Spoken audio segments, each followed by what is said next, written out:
Hello, ladies and gentlemen. Welcome to episode 600 of the DrunkNerds podcast. I'm your host, as always. I am Tyler, and joining me, we have the man, the myth, the legend himself, Sir Colonel Gables. What's up, buddy? Hey man, God, I cannot believe it, dude. It's like we're recording our 600th episode. Yeah, yeah. If you don't include the ones we've lost along the way, yes, it's the 600th. Yeah, yeah, absolutely, dude. I mean, obviously there's a lot of crap that's went down ever since the first episode, but at the same time, dude, it's like over over like now almost what 11 years of Yeah, recording. A couple of console cycles have came and right. went. Yeah, yeah, We literally were still in the Wii, Xbox 360, and PS3, like the twilight years of those systems before entering into PS4, Xbox One, the whole Wii U, like the whole Wii U experiment, and then like now currently with PS5, the Switch, the Series X and S systems and stuff, and who knows what's going to go on farther beyond that. But man, it definitely has been a hell of a ride so far. How? yeah. But other than that, man, it's like, how are you doing? I'm doing all right, man. Clanging and banging as always. It is crazy when you think about, yeah, like our first episode that came out. Like we recorded our first episode Memorial Day weekend, Mm, 2013.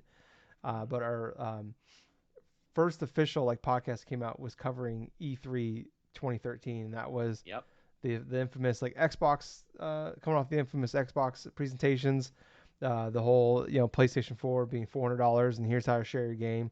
Uh, we were in the early days of the Wii U, so yeah, we're like now dealing with our we're in the middle of our third generation of covering video games and about getting pretty close to, hopefully, pretty close to our third Nintendo console. Um, so, yeah, pretty crazy when you think about all that. So, yeah, we're doing this for a while. But if you guys want to, appreciate, we've been doing this for a while. If you want to check out, hear more from us, please. We're on everything. We're on YouTube, Facebook, Twitter, Apple Podcasts, but any podcast service, we're everywhere. Please like, follow, subscribe. There are links down below in the show notes. So if you can go down there and click on those and subscribe, 5-star reviews, share, tell your friends. We'd appreciate it if you did all that for us because we've been doing this for a long time. We're two guys. We have full time jobs. We just do this because we love doing it, and we Mhm. we don't make money off this. We literally pay to do this. So you can come out there, show some support, leave some comments, tell your friends, give us a thumbs up.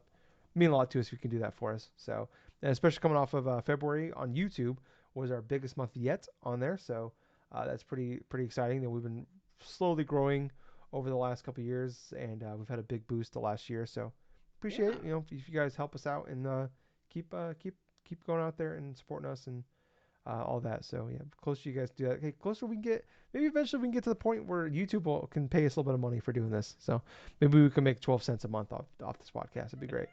Um, but yeah, Gables, Mm. let's get into it. On top of it being our 600th episode, Gables, it was also another anniversary. We had the Pokemon anniversary. It was Oh Pokemon Day yes. on the 27th. I believe that was a Tuesday. Hmm. And we got a 12-minute long Pokemon Presents from them. Um, we're just gonna run through it because there's not a lot that we can run through it, and then we can just talk about it at the end here. Started off here, we got a Pokemon Scarlet and Violet. We're getting some Terra Raid events going on for it. So we have Venusaur, Mighty Venusaur that's going on now. That goes on for a week. Started on Wednesday the 28th. Then the following week, we have Mighty Blastoise, and the week after that, we have Mighty Charizard. I guess they've already done them, but there's like different things you can get from like when you catch them. There's like different items and stuff you get out of it. So Ah, yeah, so there is a reason to do it, but yeah, I guess if you already have them, it doesn't really matter. I guess if you're not caring about catching them all. Next up here, Pokemon Go cross Pokemon Horizons. That is the Pokemon Horizons, the new Pokemon anime that's coming out. That is coming out on March 7th on Netflix. But they're doing a Pokemon Go event from March 5th to the 11th. You can. It looks like the characters Liko and Roy are going to be in it, but also they have like some of their. They have like was it Captain Pikachu? You can collect him, and then some of the main Pokemon will be in there as well, along with it. The big news, Gables, obviously, is Pokemon Sleep is getting the legendary dogs. So if that's something you well, actually, no, they're not out yet. It's coming in March. So well, I guess we're in March now. So it's coming soon. You can. I still don't really fully understand what Pokemon Sleep is, honestly. But apparently you can have those in. I don't know. Next up here, Pokemon Masters EX is having its 4.5 year celebration. What a weird celebration that is. Yeah, it is. So starting on March 1st, there so we get first there's Gita and Gilmora, that's out now, followed by Silver and Tyranitar. Did I get that? Tyranitar, yeah. Yeah, it's close enough. So March. basically, just those characters is like Gita is like the champion of like Scarlet and Violet. Silver is like the antagonist for Pokemon Gold and Silver and Okay. stuff. Uh, that's out now. So Pokemon Cafe Remix. They're gonna get the Gimmighoul Oh, Gimme coins. Ghoul. Gimmighoul is gonna the coins will be in there for certain challenges, and there's new outfits and stuff like that. Pokemon Unite. Miradon is out now.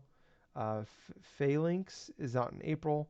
Oh, Jesus Christ. I'm going to try this one here. Cyriledge is coming soon. Oh Uh, yeah, Ledge. Yeah.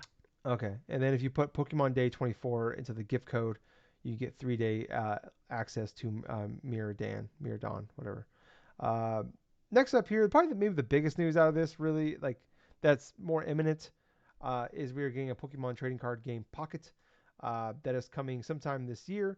Basically, from what I understand, you get two free packs a day, and it shows a guy like swiping, and then you can also trade people, and then there is a more condensed version of the card game.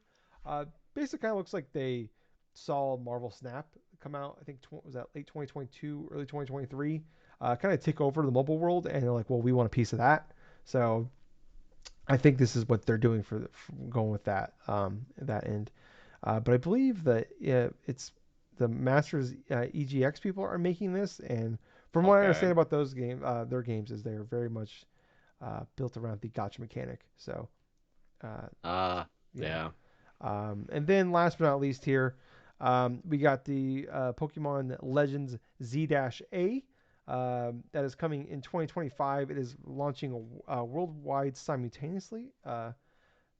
They also at the end did the Mega Evolution logo. We got to see that, so that's coming back. The whole game will be taking place in Luminous City. Um, Gables, what was your thoughts on this Pokemon Presents? It was a huge nothing burger up until the final announcement. That's how I interpreted it. I went in with low expectations, and quite honestly, I was actually surprised at the last announcement because with every rumor, with every bit of things that have been going around over the past couple of months leading up to the whole Pokemon Day, Pokemon Direct, you were either led to believe that it would be something related to Gen 5 related with Black and White, or possibly some sort of weird thing with like Generation 2, like say a Let's Go or whatever the hell. But seeing something in regards to a Pokemon Legends game, and not just any game, but potentially teasing what they couldn't do in terms of when X and Y first came out, like about 10 years ago, there was originally supposed to be a Pokemon Z, Yeah. and that never came out. So a lot of the recycled stuff from that making its way into its own game of Pokemon Legends, like Z through A. I'm very excited about that. If the entirety is going to be in Luminos City, I mean, huh, that would be an interesting choice because Luminos City is like pretty much like the capital of, say, X and Y, that main hub area and stuff, where you do a lot of your shopping, do a lot of the various stuff.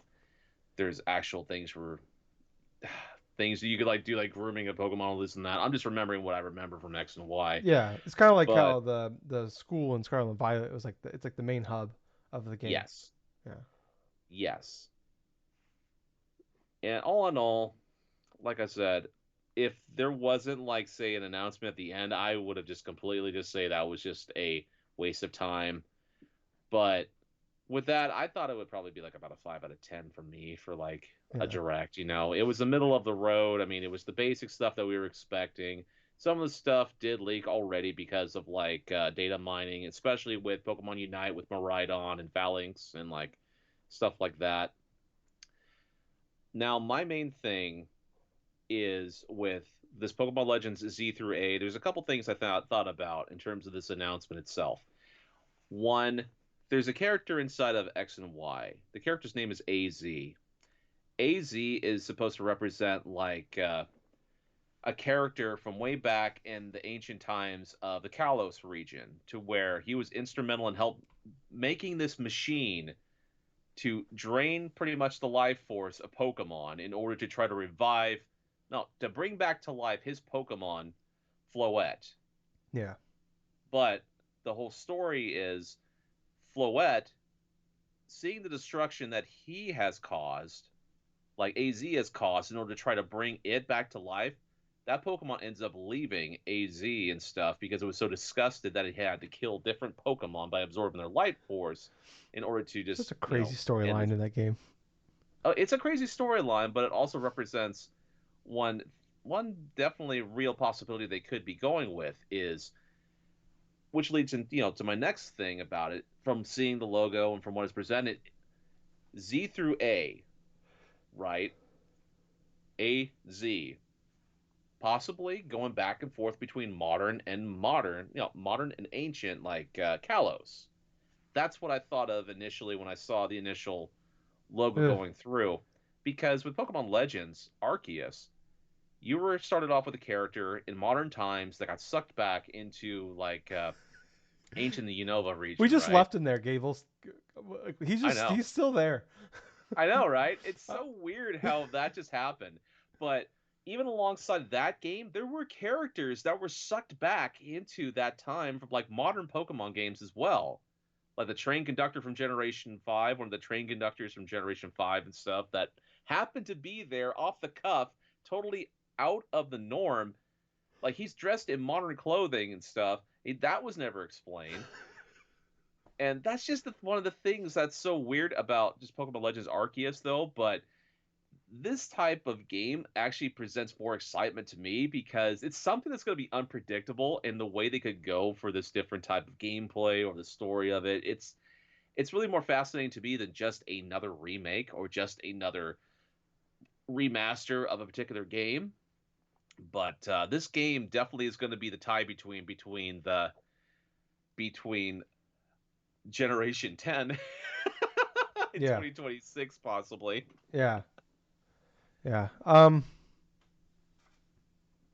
I I'm kind of yeah. It was nothing burger, and like I barely felt anything from this. Like I love Pokemon Legends Arceus. I think is the coolest thing they've done with Pokemon in a Mhm. long time. Like yeah. Absolutely. Um, I yeah. So like I came back in with X and Y. You know, uh, from doing this podcast. You know, like listening to you and Jake when he was one of our former host. You guys always talk about Pokemon, and finally, that's why I got back in Nintendo in the first place, was because bought that, played X and Y. I loved X and Y. It's funny because like when I hear like Pokemon fans, a lot of them dislike X and Y, but it's like the ones that just kept playing, and then it's like a lot of people like there's a lot of people like me like that jump back in because like X and Y was kind of like a reboot almost of the franchise in a way where like Right. it really tied it really. I think you probably understood that hey, there's a lot of lapsed fans we can possibly get back, and like this is the whole thing. We're like, hey, you get two sets of starters, and like I was able to Mhm. get Charizard early on in the game. Was fucking awesome. Um, Yeah, it was. but since then, like I went back. I played all of the mainline Pokemon games, and some of them I didn't like, and a lot of them I did like. But I don't like. I was somewhat looking forward to like the black and white ones because that's the one I've always hear it's so split. Like everybody's got an opinion on it, and it's so like back and forth of some people like it's one of their favorites. Some people just flat out don't like it at all. I don't really ever hear anybody in the middle on that one. So I was kind of looking forward to because I'm like, and I know like, a lot of people said, oh, they went some crazy place with it, and also like it's the only one to actually get a sequel. I was really looking forward to that. Maybe it's still gonna happen. I don't know, but the fact we're kind of jumping it to six is weird. I know we technically kind of got two Gen 4 games with the shitty remakes that we got, and then also Arceus took place in the Gen 4 world. So people are wondering now if that Scarlet and Violet DLC was what they're gonna do for Gen 5 because that took place in the Gen 5 area, I guess. Um, Yeah, inside the Unova region. Yes. yeah. So some The people were like, Blueberry Academy, yeah, that was okay, placed in Unova. yeah. So some people were like, maybe this was what they're doing for Gen 5, and they're kind of skipping it, which that's pretty crazy. They're just gonna skip a whole generation. Um, but I don't like I said, I love Legends Arceus. Um, taking place in a whole city though, I don't. I mean, I'm just kind of like I wonder if like is that meaning exactly what we think it means? Like, 'cause that's weird.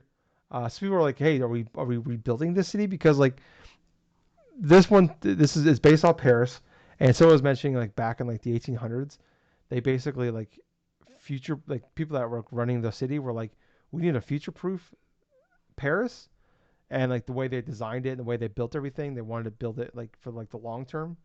So Yeah. like it was very they kind of try to like think future proof it instead of just like building it like a bunch of houses made of like wood and shit. Um, but anyways, um, so people are like, oh, maybe it's gonna be like kind of like in that time frame of Pokemon. Like, so people are like, oh, what if it's in the future? So I don't know. Like, it's hard to like at this point. It's just like we're like a lot of guessing and like we're like kind of looking at this trailer that ultimately didn't really show a lot, honestly. Yeah, I mean, I'm curious. Like, we're like, oh, these Pokemon are guaranteed in the game because they're in this trailer. I'm like, I don't know. Like, it's Pokemon. I can easily see some of these Pokemon Hmm. just not being in the You game. Go you ahead. know, a thought just occurred to me. Did we get like a legitimate, like, say, Pokemon game that's going to be releasing, say, this year? No, and that's the big thing. I think maybe the biggest thing is this is the first time we've gone without a major like any sort of like Pokemon game in a year. Well, that's what we're thinking right now, but yet we still got like plenty of time before they could try to announce something. I mean, Yeah, I'm not dismissing it because Nintendo is very adamant about releasing a Pokemon game every year based upon their scheduling yeah. stuff. But I mean, it's the thing we talk about forever though about games take longer than ever. Uh, Yeah, and after Scarlet and Violet, they're maybe like, I don't know, let's just take the extra time to instead I of. think, yeah, So I mean, even Game Freak is. I mean, and also Game Freak is making that Project Bloom game. that's true. For that's like a big actual like AAA game that's gonna be coming. Like it's they got a big funding behind that, and this is a team of like 150 people. So, um, yeah, I don't.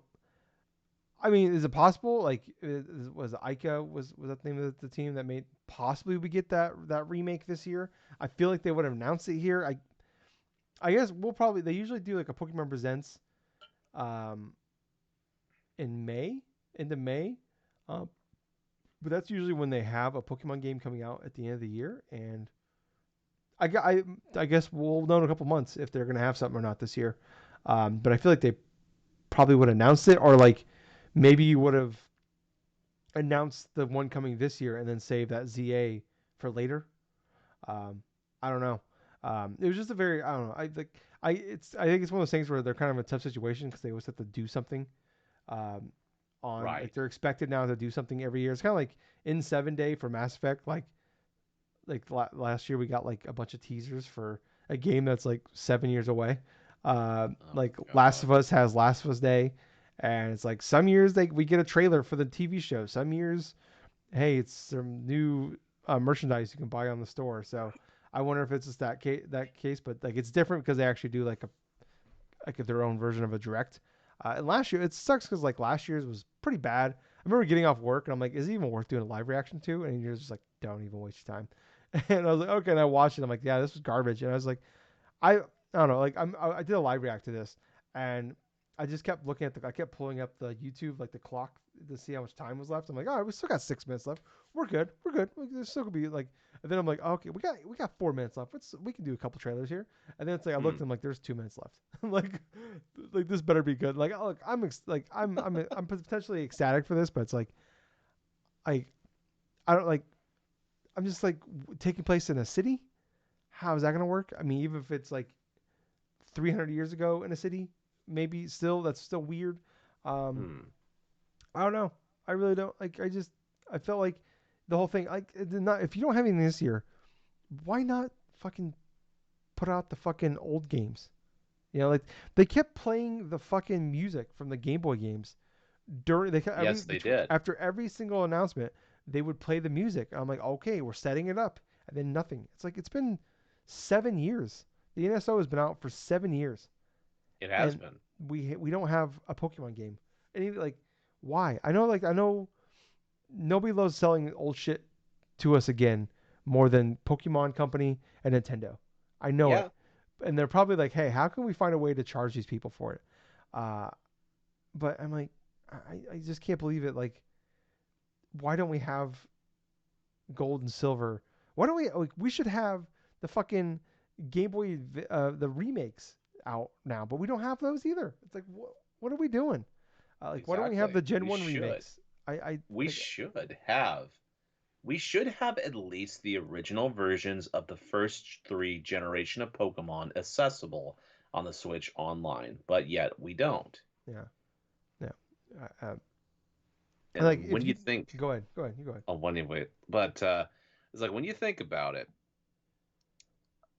I think there's even more credence that say this Pokemon Legends like Z-A was supposed to release this year, and the combination of how well received Scarlet and Violet was, possibly, maybe on top of the success of how Pow World and the reaction that's been getting, maybe it's sort of forced Nintendo's hand to kind of like delay that thing a bit further and stuff, especially with their new system that they're reportedly going to be showing off this year. Yeah, I don't know if it's the Switch 2 delay that caused it, um, but I was just saying a number of things oh probably yeah, caused it.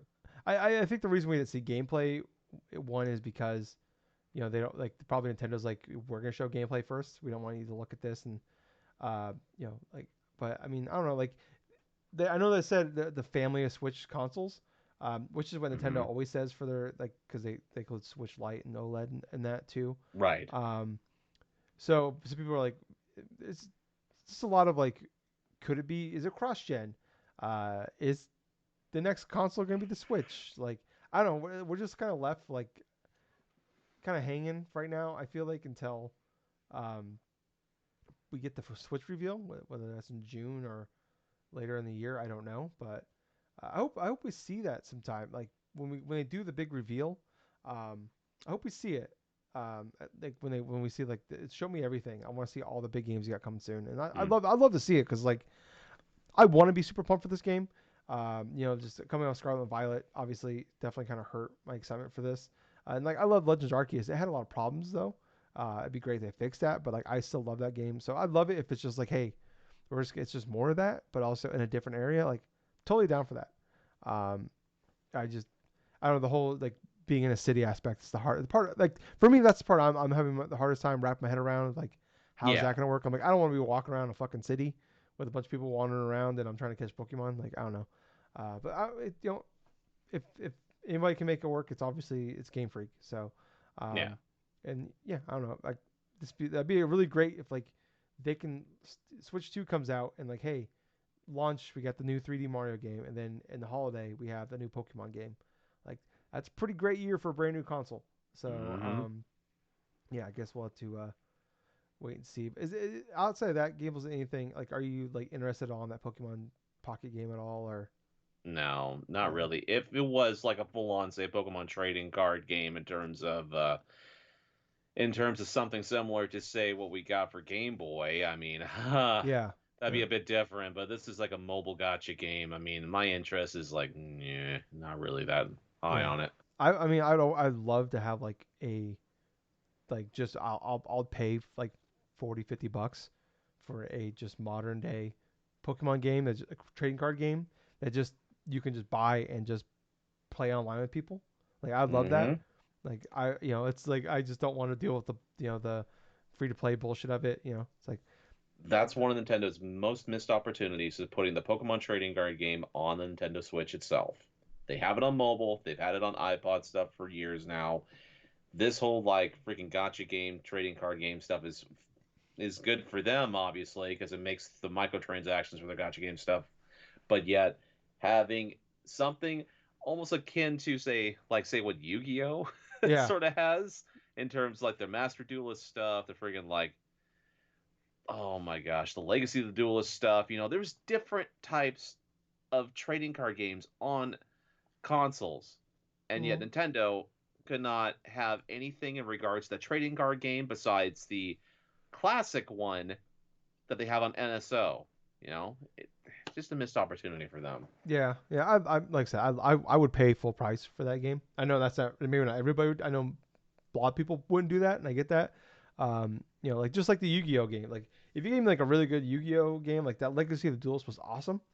Yep. And if I got another one of those, like that, I think it was like $30. I would gladly pay now 30-40 bucks for like No shit. another one of those that was, with a good story to it, but also I could play along with my buddies. Like that's the dream right there. That's all I want. And then like a proper Gen 2 remake. That's give me those, and I'll be the happiest boy in the world.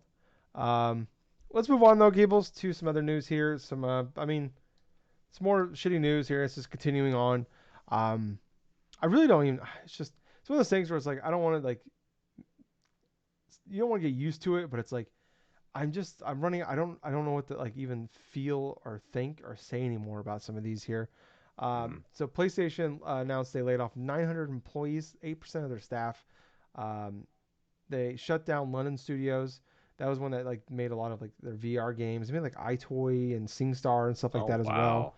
wow. They were making a multiplayer open world game set in fantasy London. Huh.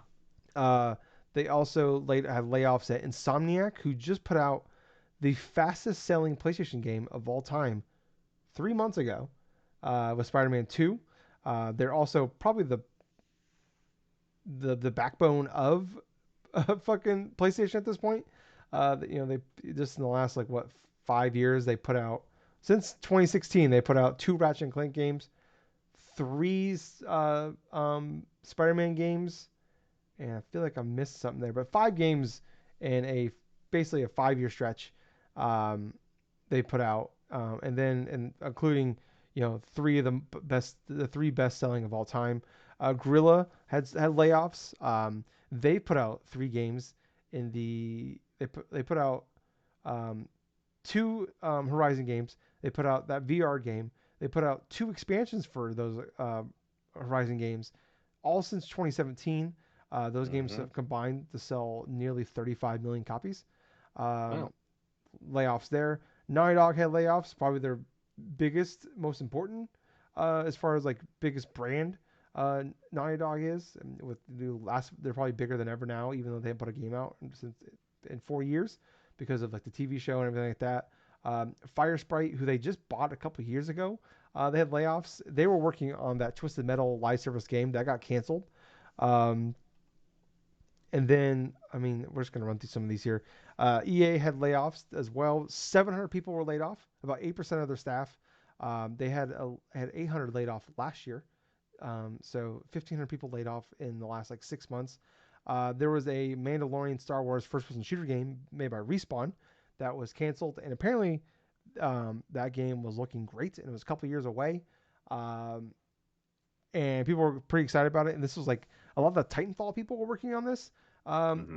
which was I was so this leads like people were talking about this last year, and I was hearing a lot about like people were like they were kind of like putting like Titanfall mechanics into this, and I was like fuck yeah, like I love Titanfall 2, and I'm like yeah if we can get like after Titanfall 3 was canceled, Titanfall Legends was canceled. If this is like what we gotta do to get a Titanfall like game in, I'm totally in. And Star Wars, fuck yeah, that's been canceled. One person worked at Blizzard. It was laid off in January when the Xbox had the layoffs. Went to go Mhm. work for Respawn and was just laid off. So he's been laid off twice in the last 6 weeks.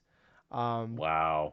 yeah, so Ridgeline Games, which is a studio that EA just opened in 2022, that was made to make single player Battlefield games. That studio got closed. They're still making these, but they're being like merged into Dice, who makes the Battlefield games. Deck Nine, Right. who makes the true Life is Strange games, laid off 20% of their staff. And Supermassive Games, another one of my favorite studios. They were bought by I think NetEase last year. They had Mhm. layoffs last year, and then they had to lay off a third of their staff this week as well. So we are now, um, I think last year we had nearly 14,000 people laid off. We are already over 10,000 people laid off in the first 2 months of 2024. So 24,000 people laid off in the industry in a 12-month period. So pretty awful. I don't know. Well, Go ahead. well, Tyler, I don't know what more we can say. I mean, the gaming industry is getting even more extremely cutthroat now. I mean, if you're not like a major hit with a lot of those like multi-million dollar games that you've helped create or something, if you're a company and you've been working on this project for about 5 to 7 years and it does not pan out commercially and stuff, I mean, obviously cuts in the industry are like a normal thing, but yet with the rapid succession of how many people are being laid off like this, I mean, I feel so bad for the people obviously involved. I mean, both you and I have talked about this before in terms of like even the layoffs that have been occurring in the past like 6 months to a year or something like that for Yeah. a lot of these game makers and stuff. But yet it feels like unless you're doing like a big AAA game or something, it's like either it's do that or bust. That's what it feels like But right now in sort of the AAA yeah, industry. but I mean the thing is like I always talk about here, like Insomniac, they put out the biggest, most successful game in PlayStation history 3 months ago, and they just had to lay Yeah, off a bunch of people. It's like, what does that say for the gaming yeah, industry right now? Is like nobody's is it safe. really consolidating or something, or is it like just getting smaller now? They're having to trim the fat. Well, I don't. So like a lot of this obviously is the overhiring, uh, like for like because there was that stretch there from like 2018 to like 2022. I would always complain about, like, I was talking about like these games, like it felt like as soon as it was greenlit in a boardroom, they were like, hey, this game's coming out. It's like no one's we don't know who's making it yet. We haven't even talked to anybody yet, but it's coming out, and it's like Oh boy. that was weird. Like because they were announcing this because they were trying to hire talent, and I was listening to a podcast this week, and they were talking about they were at GDC in 2022, and they were talking to like some directors and like lead execs at studios, like major studios, and they're like, we can't find anybody to hire. Like there was all these like Activision and Ubisoft and all these places where like they were severely understaffed, and this coming like a year later, it's like they're like all these studios are laying people off.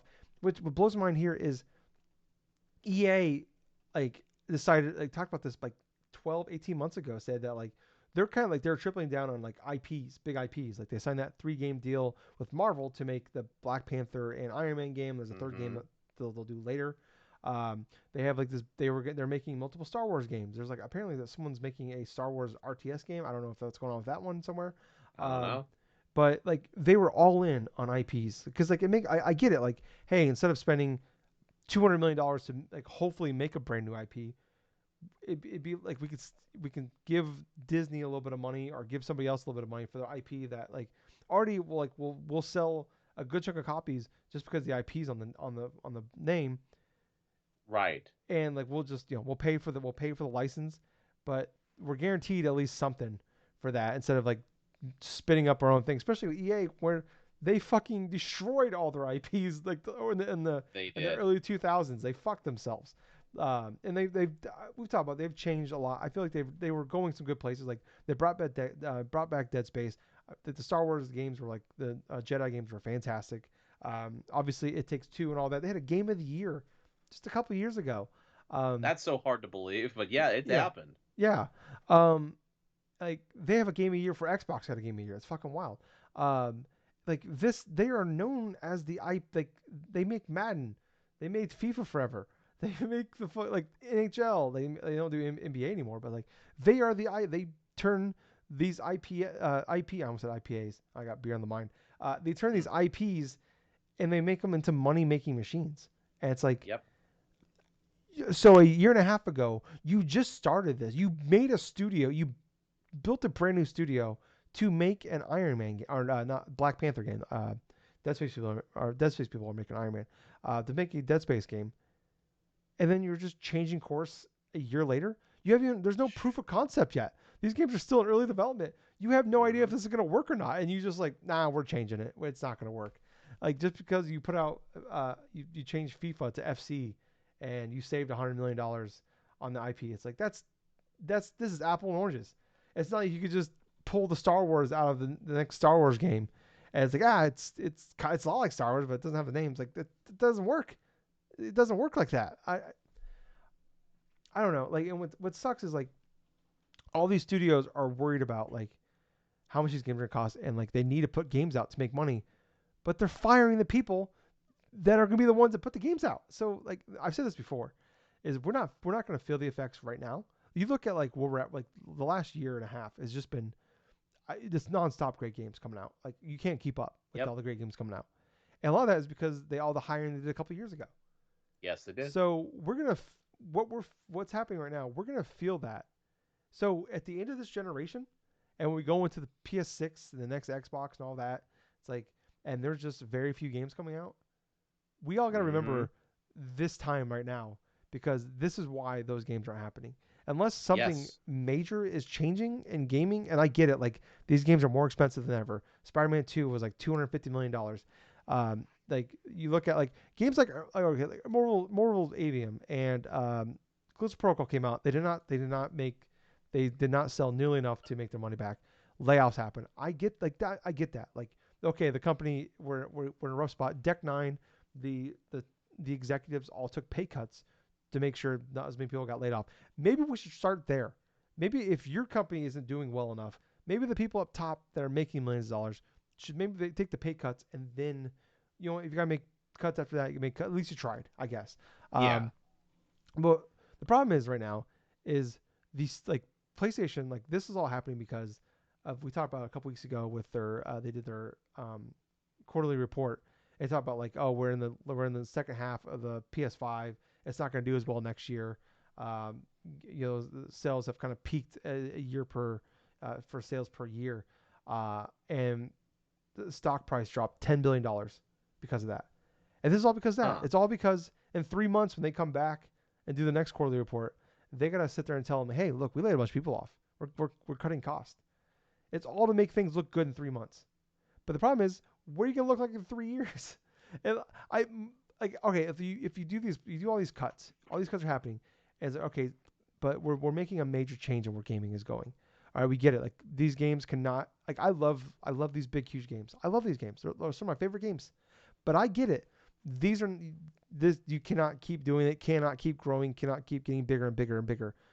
Like we can't keep having these games come out and be 80 fucking hours. Like I love Last of Us Part 2. It's a 30-hour game. I love that game. Maybe they could have made it a little shorter. Maybe they could have like took some of that shit and put it in Last of Us Part 3. I don't know. Maybe Assassin's Creed Odyssey doesn't need to be 80 hours. But you get we're at the point now where people like Spider-Man 2 came out and people were saying you can platinum in 30 hours. And people were pissed that it was too short. Yeah, that's really crazy to think about. Yeah. But it brings into highlight one thing that I can think of is there's not a balance between the different types of games available on the market currently right now in terms of that we just have a lot of the major AAA games like in the forefront, like a lot of the big major money AAA games Mm-hmm. like being advertised or some in the forefront. But a lot of these big companies and stuff are not making like the subsidiary games, the subsidiary smaller games that are Yeah. going to be that type of lasting appeal. That's something completely different than what we had, say, like maybe like say as far back as like 15, 20 years ago, to Yeah. where there were tiers of games for 10 years that ago. purpose. Yeah. Because here's the thing, now that we are in a generation to where we just have the higher echelon games only, it's either incredibly high or incredibly low. There's no middle tier games. Yeah. There's no games that are going to be making the type of money in order to fund these AAA games, meaning the companies have to go with something that's increasingly safe, like a favorite IP or license, like currently what's going on here, or risk of putting out games that they have maybe little to no direction. Maybe they don't know what they're going to be doing with this franchise or something, but they're going to just try to throw things to the wall, see what sticks. Some new IPs, like say with EA with like Adrian, that game comes out and stuff. It sells all right and stuff, but it's not enough in order to satisfy the costs of what was put into it, Yeah. which is really mind numbing to me because it's like that could have been a good base for like a franchise, if not for the fact that it was modeled to be a triple A game instead of what it should have been, which was a lower budget, middle tier game that could have been a higher end franchise of a triple tier, but instead the money was more focused upon overspending it first. Yeah. It's like the structure of it is completely missing quite a few steps along the way. And because of business practices like that, now we're in that sort of like an anti sort of S sort of thing currently than say, okay, just try to bear with me right now. Okay. We're in a structure that's almost completely reversed than what, the gaming crash of 83 was about. To where way back when, companies, third party companies, were putting so many different types of games on the Atari 2600, other consoles of that time, that there was so much shit games being put out at once that it completely drove people's interest away from that. And that's what the gaming crash of 83 was about. That was then. But we're having completely almost opposite effect going Yeah. on right now, to where Yeah. we have so many video games and so much time that we're going through with this that unless, like I was saying previously, if you have like a favorite IP and it's something that the AAA gaming industry wants you to go with, you have to spend as much time as possible on one game before going on to the next. It has to be like a live service game. It has to be over like 50 hours to do this other stuff.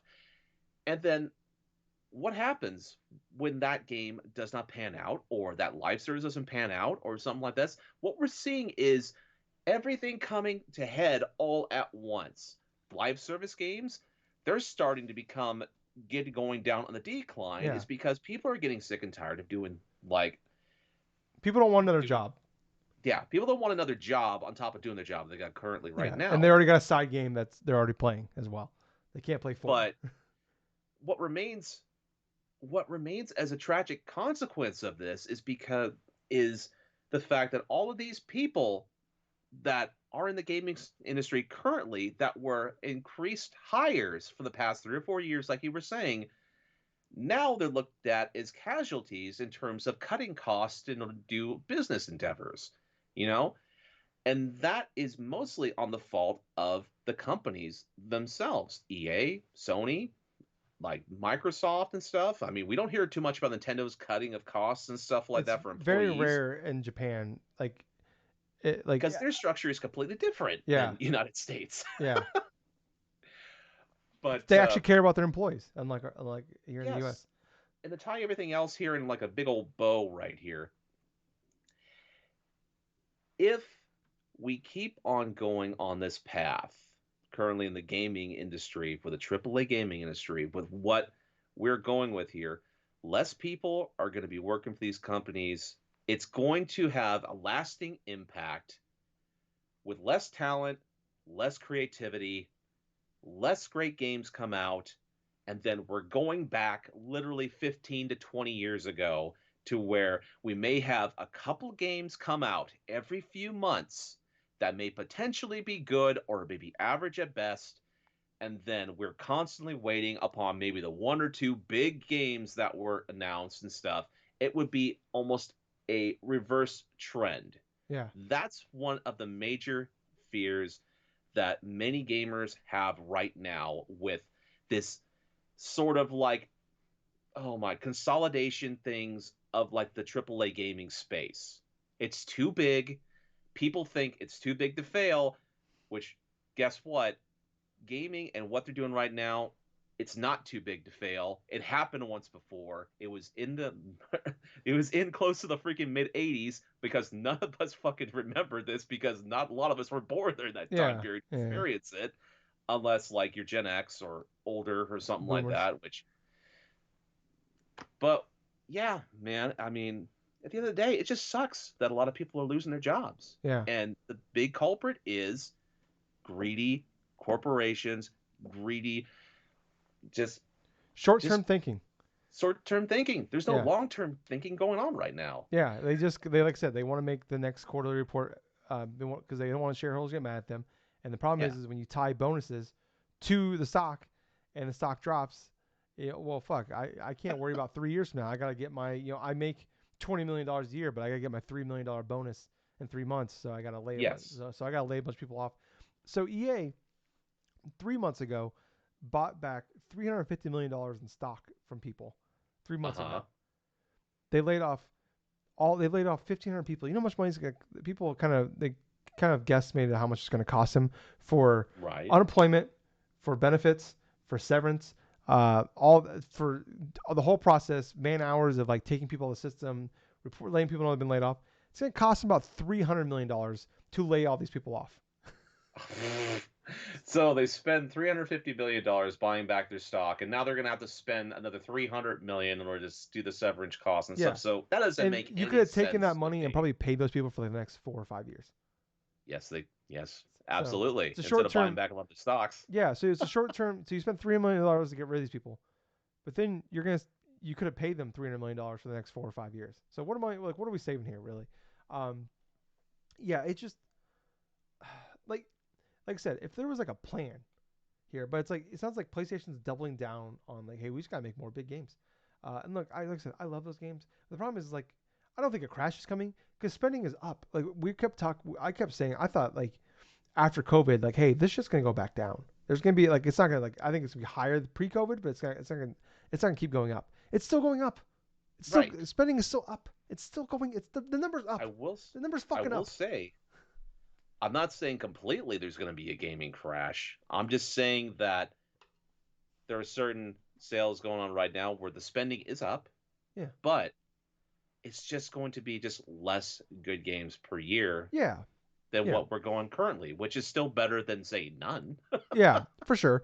Um, they just there's just no plan right now. It's just like I said, everything is like, Yeah. well, fuck, the stock went down. We got to turn it around.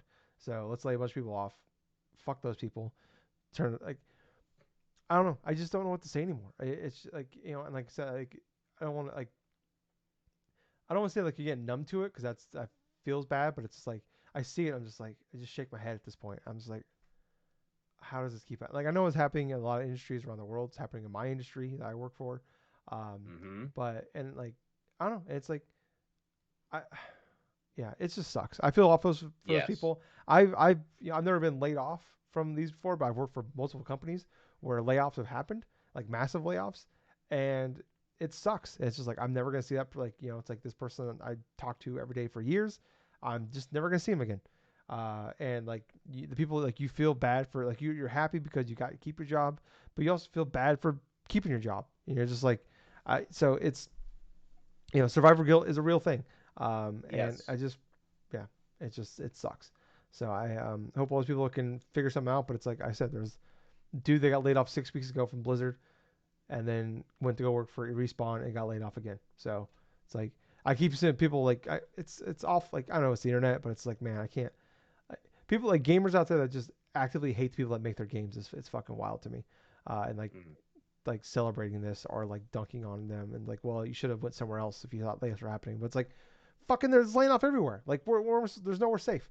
So you're better off just Mm-hmm. getting your severance package and keeping your 401k and getting laid off. So I don't know. It just sucks. But we need to move on. Um, Yeah. got the January Circana report here, Gables. This is All right. the sales report every month. It feels kind of weird doing this right after we talk about layoffs. Uh, but overall, the industry Gables is up 15% year over year. Um, Oh. so Oh, joy. yeah. Um, let me just it's taking forever to load here, but we got the top 20 here. So this is all U.S. This is based off dollar sales, not unit sales. Just keep that in mind, people. Yeah. A few things on top of that here. Um, so during the WB Warner Brothers Discovery quarterly report, they mentioned that Suicide Squad sales are disappointing. Uh, Sega also mentioned that the Sonic, what was that Sonic game that came out last year? The, Oh the my God. I know. It's on the tip of my tongue. I don't uh, even. That's the thing, man. I don't even remember the I'm damn looking game. it up here. Sonic Superstars. Um, Superstars. Yeah. Yeah, There so we they said go. that was disappointing. They said maybe they should have put it out the same week that fucking Mario came out, which yeah, no shit, we all said that. Um, Oh, brother. that was pretty funny. Um, let's I had some, oh, let me go back here. All right.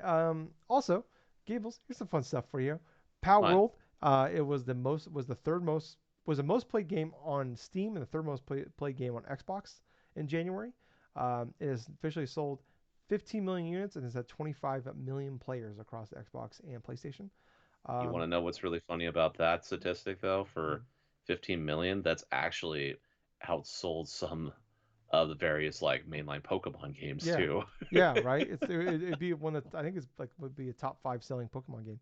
Um, some other stuff here. PS5 is tracking 7% ahead of the PS4 after 39 months on the market, 68% ahead of PS3.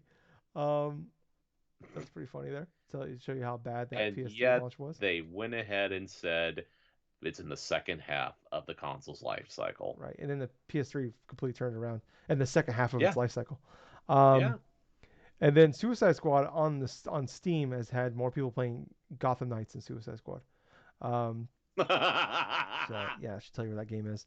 But right, I'm sorry, but that's just really funny. yeah. I had this in other news this week, but I'm just going to talk about it here, Gables. Yeah. So Skull and Bones came out in February, so this is not going to Hmm. be part of the Circana report. Um, Okay. but I didn't know this, but there's a free like 6 or 8 hour trial that you can play Yeah. for anybody can play on any of the platforms. Um, Yeah.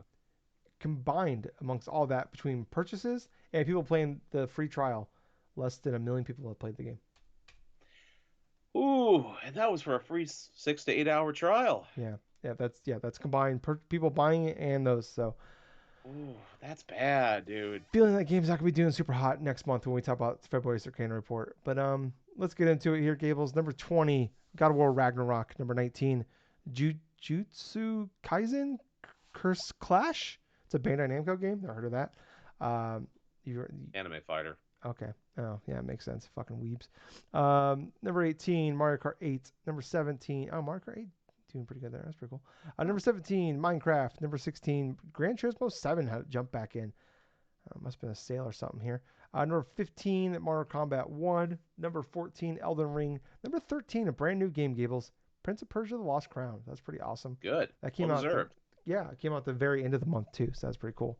See, Um, that's a good AAA. That's a good like yes, middle tier sort of game right there that more companies need to fucking put out. yeah, Maybe not the style of Prince of Persia, but I'm just saying those type of games in general. yeah, and I imagine it probably only took a few years to make. So, yeah, Yep. fucking, I don't know. Yeah, maybe do more of that. Maybe do some cool shit with your IPs. Numbers 12, Avatar: Frontiers of the Pandora. That's pretty good. Still sticking around 3 months later. Number 11, big drop here. Super Mario Brothers Wonder. Number 10, Marvel Spider-Man 2. That's good for those people that the few that are still working there. Number 9, jumping all the way from 167th the previous month. Last of Us Part 2. That's because they had the remaster come out. Oh, that makes sense. So a big spike there. Number 8, EA Sports FC 24. It's so crazy. All these companies have to lay people off, but yet all these games are, Sony's got 1, 2, 3, 4 games in the top 20 selling games from the last month. Pretty wild there. EA's also got 4 in here as well. Number 6, Hogwarts Legacy. Number 5, Madden NFL 24. Number 4, Gables, game that you might like here, Persona Hmm. 3 Wow, Reload. Persona 3 Reload Yeah. sold fairly well. Number 3, Suicide Squad, Kill the Justice League. Number 2, Tekken 8. And number 1, no Hmm. surprise, Modern Warfare 3. But hey, I mean, we got fucking Tekken 8, number 2, Suicide Squad, number 3, Persona 3 Reload, number 4, Like a Dragon Infinite Wealth at number 7, and then Prince of Persia Lost Crown at number 13. So we have, and then that Jujutsu Kaisen fucking games. We have 6 games, 6 brand new games, the top 20. So yeah, pretty great. I mean, this is a pretty crazy year, Cables. And this is just January. Dude, I'll tell you this, man. I mean, Tekken 8 performing as well as it did. I mean, that's fantastic. That's across all the different. That's Yeah, across all the consoles, plus like Steam as well. I don't it's even worth. think it. Wait, is it? It's up with Steam. Wait a I minute. believe it's Do on they do Steam. the digital Yes. sales? Okay, I'm just. Yeah, it does I include was just digital thinking sales. upon like the digital sales and stuff in Yeah, general. yeah, but it's already sold over 3 million copies, so that's pretty cool. Um, Not surprised, man. That is a fantastic game. Persona 3 Reload, I'm not surprised it performing so well, but man, inside that top five. yeah, and this is a game that's on Game Inside, Pass day one as well. yes. So Yes, meaning to me that despite the Game Pass sales, people are buying it full price, $70, dude. yeah, That is awesome. But I will say, for a Jujutsu Kaisen and stuff like that, I'm very surprised that game cracked the top 20 because of how terrible that game got reviewed. It's like a 53 or something like that on OpenCritic. It's supposed to be like a fairly terrible game. Yeah. What we talk about, we do like that the game awards. We look at the nominees for fighting games, and you look at some of those games you never heard of, and they got like a Mm. 62 on Metacritic, but it's just because there wasn't enough fighting games that came out. So I won't. We gotta remember this conversation, Gables, when we do game award nominees next at the end of the year, and that game is one of them. So Oh my god, if that game is one of them, oh, they're just scraping the bottom of the barrel at that point. what's that? What was that Warner Brothers fighting game that like came out, and then they like, oh, it was actually early access this whole time. We're taking it away. Uh, Oh my the god, fuck was that? dude, that was the one with like, the WB like characters, Yeah, for like WB Shaggy and Batman and all of those stuff. multiverses. The Um, multiverses is supposed to be relaunching sometime there's been soon. like some people were like saw some report that there might be some like co-advertisement or something with like a fast food place, so maybe it's coming back. Ugh. So I don't know, but I wonder if that game won best fighting game 2 years ago. It'd be funny if it won again. But what if it could do that because it came back out? Um, I honestly I just kind of laugh at that point. Um, I would too. yeah, but I mean pretty solid. I mean it's crazy. We talk about all these layoffs and it's like man, what a great year. Like it's March. Oh, it's March 3rd here, Gables. Happy Switch anniversary. Oh yeah, Switch the anniversary Switch here. came out today. Yeah, 7 years ago. We're going. Seven years ago, dude. We're officially That's in year 8 of the hilarious. Switch. So that's pretty crazy. And we're still playing it. We're still yeah. Yeah. Oh, Mine dude. sounds like an engine now because it's the launch one, but it still works. So knock on wood. I can't knock too loud because my dog will go crazy. But yeah. But let's move on here, Gables, to some other news this week. A couple smaller things here. We have all these layoffs. Saber Interactive unembraced themselves from Embracer Group. Paid $500 million to do so. So good for them for doing that. It sounds like they're also like they also owned like some other studios like 4A Games that makes like the Metro games. So then they got a couple other studios along with them. So it sounds like they're going to be out of there. Sounds like Gearbox might be getting sold sometime this month. I don't know if they're breaking off, like making themselves free of Embracer Group, or they're being sold off. It's funny. So Saber Interactive bought their freedom for $500 million. 2 years ago, Embracer bought them for $525 million. So not a great Oh return on wow. investment there. Gearbox, I think they bought for like one. It was like one of their biggest ones. I think it was like $1.5 billion or so. So I'm curious what they're going to get for that Ooh. one. Uh, I would probably think like maybe not even 500 million. who knows? I mean, maybe like 2K will buy them because obviously they have the IP. They own the IP for Borderlands. So maybe like hey we can get them for cheap on that for that. But and then last but not least here, Toys for Bob is going indie. There's people that made like That's the most exciting news out of all this week. yeah. What's weird though is like they're going indie, but yet they're probably it sounds like they're still gonna be making a game for Microsoft. So uh, hopefully we get Oh, like that Banjo game or something, or we get a Crash game or something cool from them. But oh, dude, that would make the most sense. Or yeah, even if it's something along the lines of that, or oh gosh, or yeah, even like say Banjo Kazooie or like Crash or Spyro or whatever the hell, that still would be a lot better than them being absorbed into fucking yeah, Activision Blizzard or Microsoft. yeah. But it's crazy. It's like hey, we still want to make a game for us, but we're gonna let you go indie. It's like maybe like just keep them and have them make a game for you. It's weird. I know, I It's know. like we have all this IP that like they would be the best people to make a game for, and like we're just gonna let them go. And also, Rockstar Games announced told all their employees this week that they had, I believe, at the end of the month they'll have to go full time back to the office after 2 years ago telling them they can all be work from home. So a lot of people are pretty pissed. Basically, it sounds like what they're doing here is like instead of doing official layoffs, they know a lot of people like they've hired a bunch of people that don't even live in the state. So those people are basically gonna have to quit their jobs so they can. Basically, this is their way of cutting staff without actually having to announce layoffs. So it's kind of a really fucked up, shitty thing that a lot of companies do It this, is messed up, yeah. especially when you told everybody 2 years ago you can full time work from home. They're like, yeah, just kidding. Like, oh, you moved, or oh, we hired you and you live 3 states away. Yeah, well, we changed our mind. So go fuck yourself, basically. So that's basically what they're saying. So fuck Rockstar Games on that one. Um, but yeah, that's pretty much all the other news for this week. For Gables, let's jump into what we've been playing. Do you want to go first? Or do you want me to go first, buddy? Tyler, why don't you go first this time? Okay. Oh baby. All right. After playing one game only, we all know what it is. It's Final Fantasy VII Mhm. Rebirth. It's time. I'm 14 hours into this game. If you include the demo I played earlier this, or I guess now last month. It's March now. I'm like about 16 hours in. I am on chapter 4. I don't know how many chapters there are, but this game is pretty big, Gables. This game's gonna take me like probably like a month or so to beat. Um, Probably. well, I know like a buddy of ours, Mike or Aladouche as he calls himself. He's already like on chapter 8, and he's played about the same amount of time I have. And I'm on chapter 4, but I even started the first mission of chapter 4. I've just been wandering around like the world and doing all the side activities. So it's kind of cool. So like you start off in like Calm, the first town that you go to after you finish Midgard, and like you do like I did the Nibelheim flashback during the demo.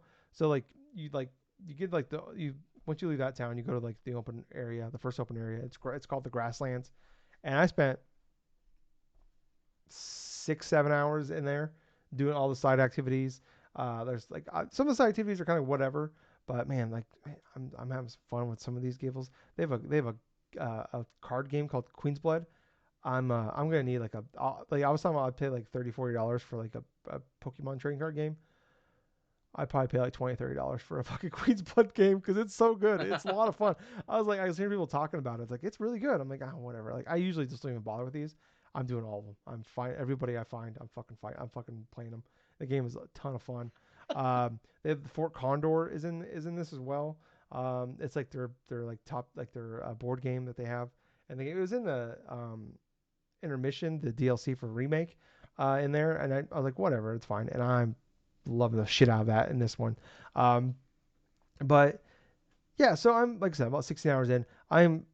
I'm just loving this game. It's so great. It's so great to be back in, especially like it's I'm enjoying it. I think more now after playing the OG remake or the OG Final Fantasy 7. Um, played that 2 years ago, I believe, and like I'm enjoying it so much more now, knowing like I understand like what they're hinting at. Like when they mentioned like Junon, and they mentioned all these other towns and shit like Cosmo Canyon and Golden Saucer. When they mention these places, I understand. I get all giddy about it. Like, oh, they said the thing. Like I'm having so much fun going back into this. But yeah, the combat, like they haven't really done too much to the combat. I would say like it's still like it was like just putting on like a couple of pairs of shoes. It's just like you just put them back. Like going from remake going to this. Like they definitely made it better. They did like there's like the synergy moves you can do where like you can like build up synergy with your teammates, and you can do like crazy like almost kind of like ultra moves and shit you can do.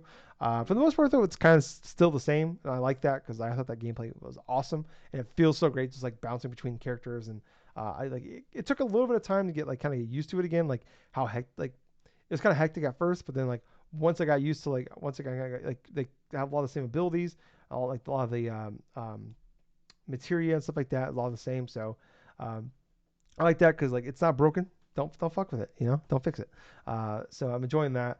Like I said, I'm liking just wandering around the world and interacting with the people. Except doing the Queen's Blood. Some of the content like in there like you do with Chadley, who's my boy. A lot of people out there disgracing the name of Chadley on the internet, and I won't stand for it. Because I love Chadley. He's the man, and he's a good boy. Even though he's a robot, I still love him. He's a good guy, and but even though the knee high socks though, gotta go. That's fucking creepy. I don't like that. Um, but like just going around like he gives you all these missions to do, and like you have like the little bar you fill up to like basically like it tells you like you've 100% of that area. And man, what's great is like once you do all these things, every single one now is a fast travel point. So it's just so great to like I can just quickly move around the map, like because like most games you play there's like six in the whole thing, but like it's kind of like almost like the shrines and like Tears of the Kingdom Breath of the Wild. Like once you beat it, it's not a fast travel point. That's fucking awesome. Like so there's like so many fast travel points in this area, so you can totally get where you want to go a lot faster. I love that. You get to ride it on a chocobo, which those little fuckers are so adorable. Um, Mhm. but man, I just love. I'm loving the I'm fighting everybody I see. Like run around. Like normally I don't even deal with like the fast travel like or like with the like oh you can hop in a car, you can ride a bike to go somewhere. Like I just still walk, and I just love water. Like chocobos are so much fun to run around with. Um, so yeah, I'm having. a great goddamn time with it. I haven't done very much of the story stuff. I do kind of like so far where the layout is, where it's almost like so far chapter one is like kind of like reminiscent more of like remake. Where like remake was like it's a very like Midgard was like the really compacted Midgard. You got like I beat the like, you can I did all the story side missions and everything like that. You can beat the game in like 40 hours, but like you would have like these long stretches of like it's just you're going straight through like you're kind of like on rails kind of in a way where like you're going through the mission. You're going through the story they're telling Mm. you. And then like there'd be a couple points. There's like I think 2 points in the game, maybe three, where you can like you got they give you all these side missions you can wander around this section. Um, they're kind of doing that, but like kind of blowing it out a little bit. Like chapter one was like, here's the story, here's all the story stuff. You're going through the mission. It's on rails. You're going through it, but it's a great fucking time. There's some great boss fights. Chapter two is like, hey, here's the grasslands. Have fun and go explore. And then chapter three was in the Mithril Mines, I believe is what I can't remember, but Mithril Mines. yeah. So Okay. that's chapter three, and that's just back to like, hey, you're going through, it's more on rails, and you're going through the story that we're telling you and stuff like that. There's a fuzzy in front of me. It's driving me nuts. But and I love that because it's reminiscent of remake when that's one of my favorite games of all time. And then chapter four here is Junon, like, but I haven't even gone to the town yet. And then that's right back to it's open world again. It doesn't seem as big. I'm hoping they're not all huge. Like I'm hoping some get a little smaller because I don't know how many chapters are. I don't know how many open areas are. I know there's like at least four. I think possibly five. Because Well, you know, there's at least 8 chapters so far. yeah. I don't. I think there's less chapters than the. I did hear there's less chapters than the first game. I think there was 17 or 19 in the first game. But I don't know. But I've heard some people talking like they put like 100 hours in this game and doing everything. I don't think I'm gonna be the person that's gonna do like everything, but at least want to do all the like the side quests stuff like that. And so I'm gonna do that. So, but I'm probably gonna put like 78 hours in this fucking game, Gables. I'm having so much fun with it. This game's so fucking good. It's everything I want it to be. Um, Good. when I booted that game for the first time, like the menu music came on, I was just like, I just like my eyes welled up. I was so fucking happy. I was like, oh, I've been waiting so long. It's been 40 years. I've been waiting so long for this. I just couldn't like I remember like just press and play for the first time and seeing a brand new cutscene. I'm just like, I never like it. Just I never thought I would see this again. I don't even know I knew it was coming. It's just like I was just so excited and so surprised. I'm like, oh my god, it's more fucking Final Fantasy VII. Who 5 years ago, that Tyler would have like kicked me in the nuts for saying that. Now here I am, like this is like one of the coolest games ever made. Yeah, I'm really happy, really pumped. I'm gonna play this. Probably prepare for me to talk about a lot. I won't spoil too much, but man, I'm like I said, I've done very little of the story content, but I'm really happy with it. And I just gotta say, Gables, the music in this fucking thing. That I think Final Fantasy VII Remake was some of my favorite music of all time. I still listen to the lo-fi hip hop Final Fantasy VII Remake YouTube Hmm. playlist to this day. I cannot wait until we get a lo-fi hip hop remix of Rebirth because it's gonna fucking slap. Because the music in this game is even fucking better, and there's so much more. It's great. Yeah. So yeah, Rebirth. Uh, 10 out of 10 so far. Gables, what about you, buddy? Yes. All right. To start off with, I did have a chance to play Arzette, the Jewel of Faramore. Yes. This code was provided to us Yep. by Limited run games. um, Limited Run Games. Okay, so Limited Run Games. Yes, we actually received a code for this game, and I humbly said I would go through and start playing this game, which I'm about 20% through this game so far. And quite honestly, this game is more like a action sort of styled game, like similar to that of like say like just an action platformer game that's similar to like say Legend of Zelda. Mm. This game is definitely heavily influenced by the old Philips CDI games and stuff, or like say the CDI Zelda games and like the CDI like say Mario games, the Mario game as well. As a matter of fact, like the whole game developer for this game and stuff is CDI Yeah. games. It's just a giant seed or something like that with an eye of it, and it's like just play of puns I and stuff. I believe this is like some of the people that originally worked on it too, and then they have like some of the voice actors come back for this. You know, I honestly, after playing a bit of it, like I have, I would not doubt that at all because a lot of the same graphical stuff not just a lot of the graphical stuff, but just a lot of the character animation stuff for some of those like weirdly out of like sort like cutscenes and stuff. Some of the actors that are speaking, doing speaking roles and stuff, they really do feel reminiscent of those cutscenes from like Wanda Gamelon and like Seeds of Evil and stuff like that, and like Hotel Mario and all this stuff. Jesus, yeah. It was actually fairly awesome to see like kind of like a spin-off, kind of like a spoof thing from the like those era of games because when we were growing up and stuff, we only heard about the CDI. We didn't even see these type of like games and stuff for the Philips CDI like back then until YouTube started becoming more predominant. We're just seeing these freaking footages from like the Mario CDI game and the Zelda CDI games and just having a bunch of fun just poking fun at how bad those ones were.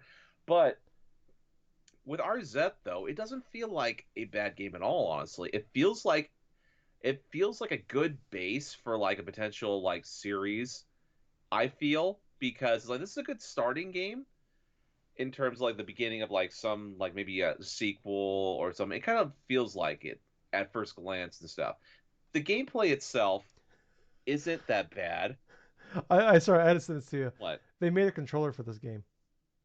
They made a controller for this game. Yeah. Okay, well, before I speak anything more, Oh, you have got to be kidding me.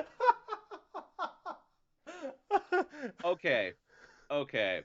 So I gotta say, Limited Run has gone above and beyond, and they made their own version of a Philips CDI controller Yeah. to plug into your Switch and also for the PC. I mean, bravo. I mean, come on. I mean, I think that's pretty 10 out of 10. hilarious in and of itself, Yeah. dude. I mean, if you really want to get the authentic experience of like the Philips CDI, there you go. Oh my gosh. Oh god. I'm gonna close that one I out, sorry, I had to send obviously. that to you because that was I'm like I just remember that thing existed. So Oh my god, I don't think I can get over that. But for Arzette, I feel like the gameplay is pretty good. I mean, it's not like say horrible. The controls still feel pretty fluid. I didn't really have a lot of difficulties with that. There's some little things like with hitbox stuff or like with characters where they're doing their projectiles and stuff. Like it will like feel like you'll jump over a projectile, but you just like hit like the corner of like the edge of the character sprite or something. You still suffer a bit of damage and stuff. mm, Let's see. Currently, I still have like about 3 hearts of health. I've got a couple different types of magic stuff, which how magic works in this game, it's more like you press the circle button, and it's supposed to eliminate like specific blocks that are like a different color. Like you have like red magic or something to start when you first get it, then you acquire blue magic, then like green or pink or whatever. It's relatively straightforward to understand, but there are also enemies and stuff that will be color coded to where you have to switch between the different types in order to use it upon them and just to break their shield so that way you can do it that way. There's also a lot of fetch quest stuff inside of this game. So when you go and you start off initially and stuff, the game will go through its story about like how this kingdom was like in peace for all these years and stuff, but all of a sudden it's like they have to go and try to like defeat this guy by the name of Daimar, right? That's the big old evil like wizard or something like that comes through and like just like wrecks a lot of their shit. Like they beat Daimar like 10 years prior to the game setting and like the beginning and stuff like that. And so I thought was really hilarious about this. It's like even inside the cutscenes, it's like the showcase. Okay, Arzette's the one that went through and did all this stuff. Her male like counterpart or companion or something like that is basically there just to be there. Just kind of like the whole stereotype, like what like Link was just basically just like a fucking log or something like that in terms of being inside the Zelda like Wanna Gamelon and stuff like that, where he basically just did nothing. He was just captured the whole entire time of that game. But no, what's really hilarious is like there's certain cutscenes or something like that where they like certain characters will be talking and that like Link inspired character is there and stuff like that. And such, it's like, I'm glad you're here. and that's about the extent of what they go through and say to him and stuff. They recognize Arzette's has made your like heroine or something like that that's going to bring peace and do this and do that. But they just look at us like, yeah, you're just a set piece. I really love that. I really do, because that's just like not taking yourself so seriously, and that's kind of like what I appreciate. It's like this platformer may not be like say like like on the higher echelon of say a platformer games, but this is a fun, enjoyable experience to me because it doesn't take itself too seriously. The platforming is fine. The enemy selection stuff, the different types of levels and stuff, yeah, they're fine in and of itself. Let's see. I have had to face a couple different boss battles. Um, there's this there's this boss battle against this horse, right? This horseman type of character. And let me tell you something, dude. It's like it starts out. It's like I'm just gonna say a little bit about it and stuff. There's these vines to climb up and do this and do that. But the scene that leads into it, I think it's really hilarious, is because you'll encounter this horse creature and stuff, and the horseman starts talking in sort of like like elements of like a horse, right? Like it's like nay, and this and that, and just Arsene just keeps laughing at him because he keeps doing these horse antics and stuff, just making her laugh, and subsequently makes the dude just get more pissed and stuff at her. He's doing it. Oh, but there was the last boss battle I played was against this scarecrow, and let me tell you something. This scarecrow, like he wants to be like a minion or something like of Derwin's like evil army and stuff like that. And one thing I forgot to do in this boss battle that kind of like would have saved me a lot of time. I have a shield. I had to press L1 in order to block certain projectiles because I picked up a power up that actually helps me protect projectiles. And what did not use for the span of like 10 minutes? Oh, hey, maybe I could just avoid the projectiles and jump around different ways and something like that. And all of a sudden I'm like, oh god, I could have just pressed L1 and saved myself like about 5 minutes of frustration. So I can admit that's user error on my part, and that would have made that section a little bit easier for me to like process through. But other than that, I do like the random elements of characters. There's this wolf, and this wolf you meet like in the middle of the forest and stuff like that. He wants to have like a particular like a property or something in the main kingdom or something like that, but the mayor of the kingdom or something like that won't allow him to do that. And what's even more hilarious is like when you speak with the wolf, he starts contorting a little bit, and his eyes start like glowing like these red and like yellow swirls or something, like he's like crazed or some shit. And what do you do to get like his property and stuff? You just basically threaten the mirror or something like that. He's just okay, you can do but that's just an element of what this game has, really. Like I was stating before, I'm 20% through this game's playthrough. There are a bunch of different places where you can like explore, and then subsequently there are collectibles that make you want to re-explore. Like it's one of those games where you have to go back to levels and use different types of power-ups or different types of things. So there definitely is replayability when it comes to that and stuff. But this game is $20. I understand that it may not be a lot of people's cup of tea, the look of it, the appeal of it, but if you like retro platformers and you do have like that sort of sense of humor, it's like, oh, okay, well, you know what? This may be a game for you to want to go through and try out. Maybe if it gets onto a sale, or if it's some of that sort, just keep in the back of your mind though. But personally, I've been having quite a bit of fun with it, and I will definitely speak more about it once I play some bit more, because I know that I've not even scratched about half of this game, and I'm still having elements that I am enjoying. But with Arzette out of the way, I do want to say a little bit about Splatoon 3 Side Order. I did play more of this roguelike Splatoon game. And let me tell you something. I think I've kind of invested in sort of like my whole stats and stuff a bit kind of wonky in regards to me doing it, because I've been leveling up my character, right? I've been going through these different runs, getting all these mem bucks and stuff to invest inside these hacks in order to make my character and my bot better. I used a lot of those points in order to do damage reduction for my character in general. And the funny part about that is, towards the end of my play, yesterday. I think I spent like about 2 or 3 hours in total. I forgot that I can actually increase the strength of my attack. And so here I am. I am literally like about I have like about 3 bars filled up for my damage reduction. And don't get me wrong, it's helped me progress far inside of that whole like echelon, the tower run stuff. I think at best I've went to like the 15th floor of this game so far. I've encountered like 2 or 3 different sets of bosses. I've beaten 2 out of the 3 like bosses and stuff. But